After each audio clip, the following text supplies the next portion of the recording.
T-minus 5, 4, 3, 2, 1. Booster ignition and liftoff of Discovery.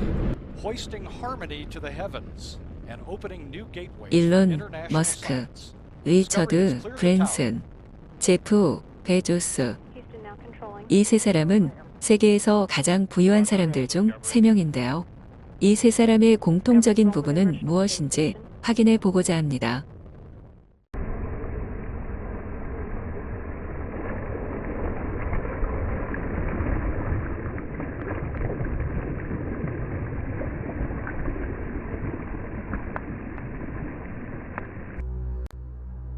약 46억 년 전에 태어난 이 지구는 우리의 태양계 안 행성들 중 유일하게 생명체가 살고 있는 행성입니다. 우주에서 바라본 이 지구는 언제나 항상 푸르고 깨끗하고 아름다운 모습을 보여주며 밝게 빛나고 있습니다. 그리고 지난 세월 동안 지구에 살고 있는 모든 생명체들에게 없어서는 안 될 깨끗한 공기와 물 그리고 영양분을 언제나 항상 부족함 없이 공급해 왔습니다. 우리는 이런 대자연 앞에 항상 고마움을 느끼며 살아왔습니다. 그러나 언제부터인지 우리는 점점 바뀌어가고 있었습니다. 불과 반세기 전 산업혁명이 일어난 후부터 우리는 점점 지구가 주는 자연 환경의 고마움을 잊어가며 우리가 사용하고 난 쓰레기들을 무분별하게 마구 버리며 앞을 내다보지 않고 무조건 쌓아두기 시작했습니다. 더 이상 쌓아둘 곳이 부족했던 사람들은 이들을 모아 소각을 하기 시작했고요.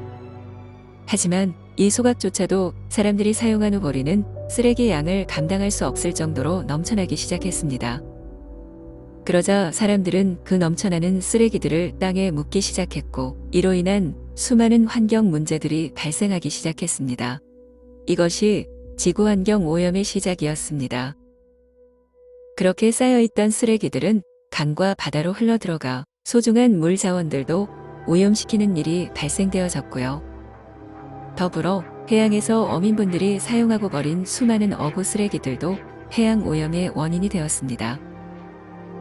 이렇게 바다 표면 위와 수중 속에 가라앉은 각종 쓰레기들은 흘러 파도에 떠밀려 다시 우리에게 돌아왔습니다.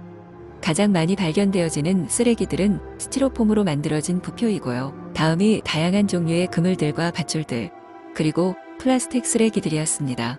결국 지구는 이렇게 쌓이게 된 쓰레기들 때문에 아마도 더 이상 사람이 살 수 없는 그런 행성으로 만들어질 것입니다.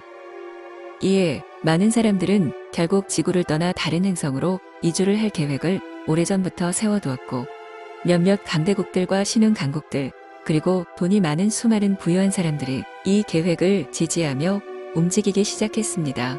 영상 시작에 말씀드렸던 그 세 사람이 대표적인 인물들입니다. 그들이 선택한 이주 가능한 행성은 바로 지금 보시는 화성입니다. 그러나 보시는 바와 같이 지금까지 조사한 화성 환경은 인류가 이주해 살 수 있는 지구의 환경과는 완전히 다른데요. 화성은 인간이 살아나가기 위해 필수적 조건들인 물, 공기, 그리고 섭취할 식음료가 없는 행성입니다. 지구의 사막과도 같은 환경을 가지고 있고 열악한 기후 조건들과 가장 중요한 물 자원이 발견되어지지 않은 이 행성으로 사람들은 이주를 계획하고 있습니다. 아니, 이미 그 계획은 실행되어지고 있습니다. 처음에는 몇몇 과학자를 먼저 보낸 후 추후 그들이 완전히 정착할 수 있는 환경을 조성하고 추가로 사람들을 데려와 도시화하겠다는 계획입니다. 그의 첫 목표치는 약 3,000명의 이주라고 합니다. 강원도 화진포 해변으로 해변 청소를 간 바다지킴이는 이 소식을 접하고 많은 생각을 하였습니다. 지금 보고 계시는 이 지구 대한민국이라는 나라의 강원도 고성에 위치한 화진포 해변에서도 눈으로 보고 확인할 수 있는 푸르고 아름다운 하늘과 바다 그리고 깨끗하고 고운 황금빛 모래사장, 이 모든 것은 지구가 우리에게 주는 선물입니다. 이런 풍요롭고 건강한 환경을 우리는 우리들의 편의만을 추구하며 오염시켜 결국 다른 행성으로 이주하겠다는 계획까지 세워야만 하는가에 대해 생각을 하게 되었습니다. 과연 이것만이 우리가 선택해야 하는 최선의 방법인가에 대해서 말입니다. 앞서 말한 세 사람이 진행하고 있는 화성 이주 계획에는 천문학적인 자금과 시간이 또한 많은 인력이 투입되어집니다. 그리고 이주에 성공한다고 하더라도 그곳에 인류에게 어떠한 피해를 줄지도 모르는 바이러스에 관해서 우리는 아는 바가 전혀 없습니다. 이러한 상황에서도 그들이 이 계획을 진행하는 이유는 인류에 보다 더 나은 환경을 위한 신기술 개발에 그 목적이 있으며 과학 발전에 그 의미가 있다고 말합니다. 그러나 우리는 이미 지난 반세기 전 과학의 발전과 인류의 산업 발전을 통한 지구 환경 오염을 경험하였고 지금 현재 몸으로 직접 체험하고 있습니다.